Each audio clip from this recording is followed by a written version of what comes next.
Hey, Alan, so talk to us. What's one piece of advice you can give us this Monday morning? Michael, thank you. The one thing I would like people to think about in a digitizing, commoditizing, depersonalizing, and often dehumanizing environment we live in, we got to remember to approach our work with love in our hearts.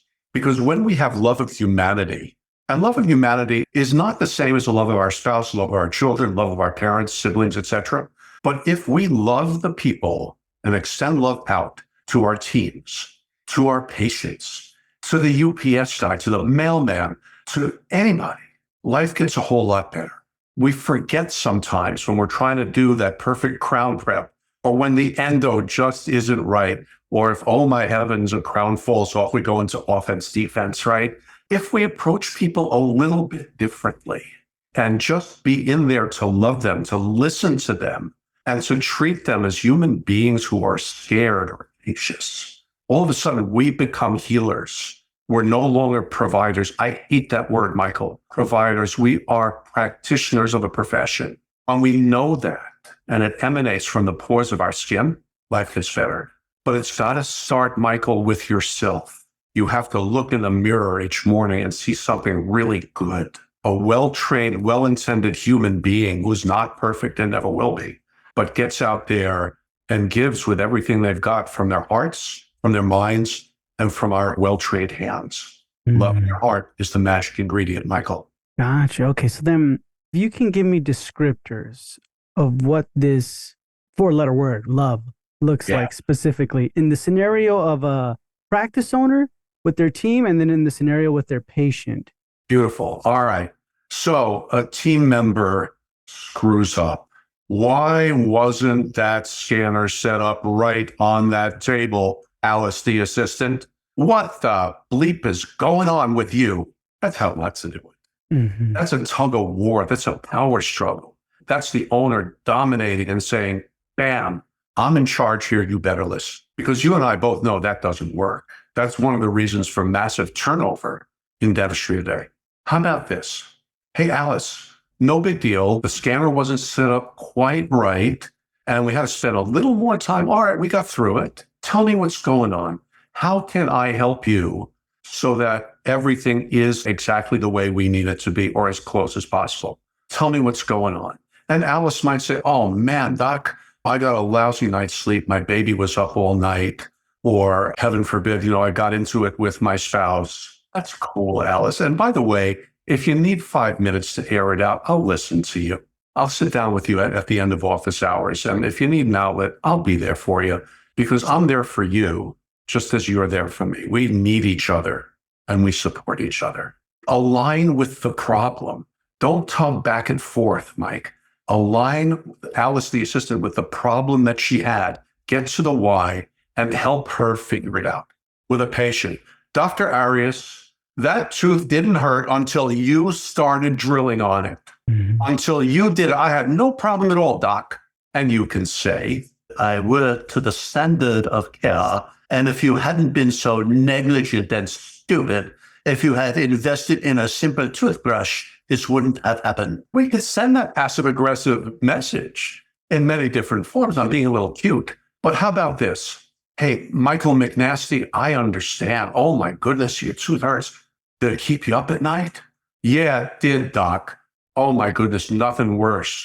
We got to get you out of this. Let's get you back to the operatory. Let's sit you down.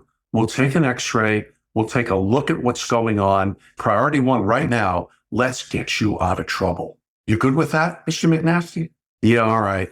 So now you have empathized with him instead of confronting him and just saying, don't you know you get inflammation when you drill on a tooth? You let it go so deep that your tooth blew up. Not my problem. But instead, it still isn't your problem, but you are doctoring him. You are helping him heal both emotionally and, of course, dentally.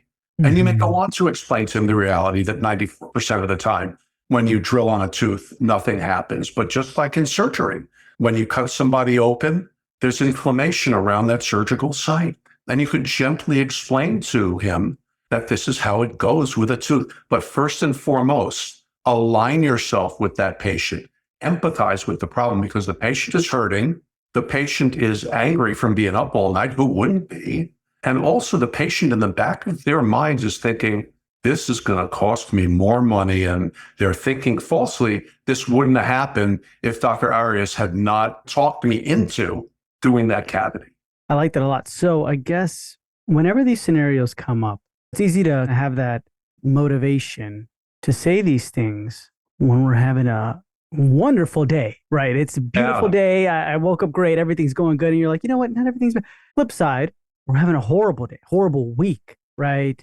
Somebody just quit. We've been patient with someone, another team member, they didn't care, spouse, family, I don't know, all these things. And then this patient comes in like this. And now we're at our wits' end.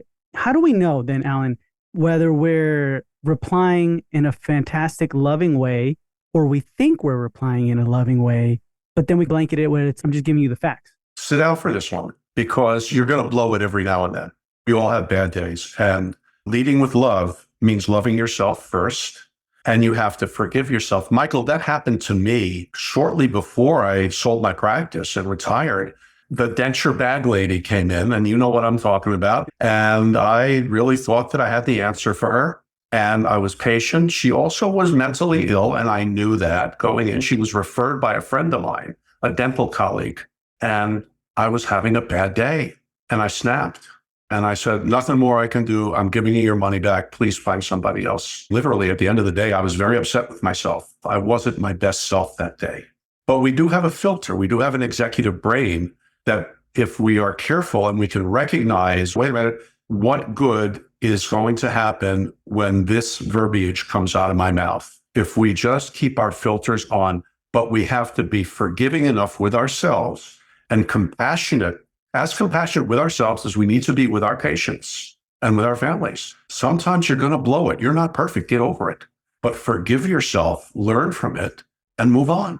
You can't undo that. Yeah. So you can't be dwelling in it. So it sounds like, Alan, a good indicator whenever you start feeling like this, like you're about to blow a gasket or something or anything like that, two things, right? What good is going to happen when I say this? But before that, what you said, ask ourselves, what would love look like in this situation? Yes. And then go with that. Very good. Exactly. And sometimes your best friend is time. So when you're feeling that, with me, it's in my upper thorax and in my throat. I feel that. Stop. Say nothing. Pause. It's okay to take a moment to reflect on what was said and even use my 3 magic words. Tell me more. And that will allow the upset assistant, or maybe the assistant who's demanding this, that, or the other, and you can't give it to them, tell me more, and let them drain their limbic system. Let them get it all out. Get to the bottom of the issue as you process and ponder, what can I do here that will result in something good? How do you not dwell on this? Let's just say you did do that. All that happened. They walked all over you. They felt like, okay, he listened. Thank you, Alan.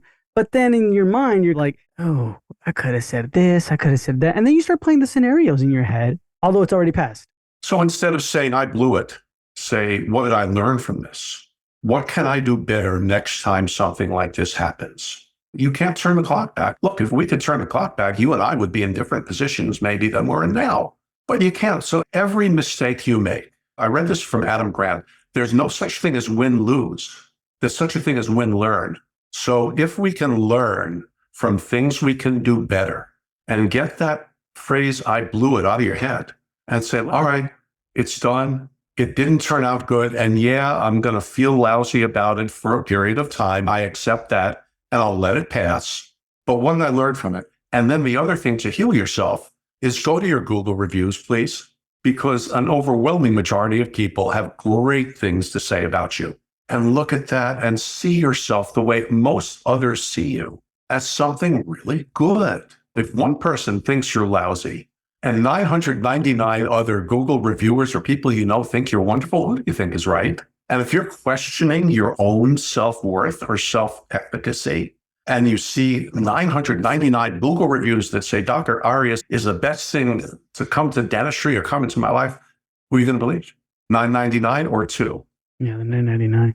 Any final pieces of advice that you can give to our listeners about this? Yeah, I would like you to understand that doctor is not provider. Get that word out of your vocab.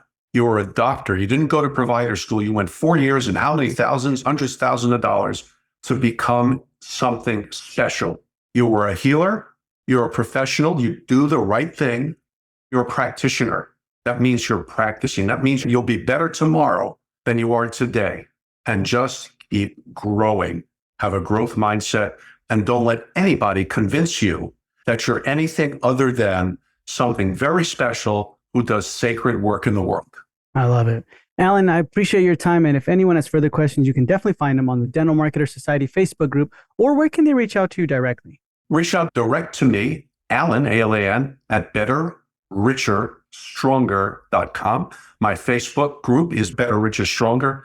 Find me any way you can. I will speak to you. I will give you a half hour of virtual coffee whenever you'd like. Nice. So that's going to be in the show notes below, and definitely reach out to Alan. And Alan, thank you so much for being with me on this Monday morning episode. My absolute pleasure, Michael.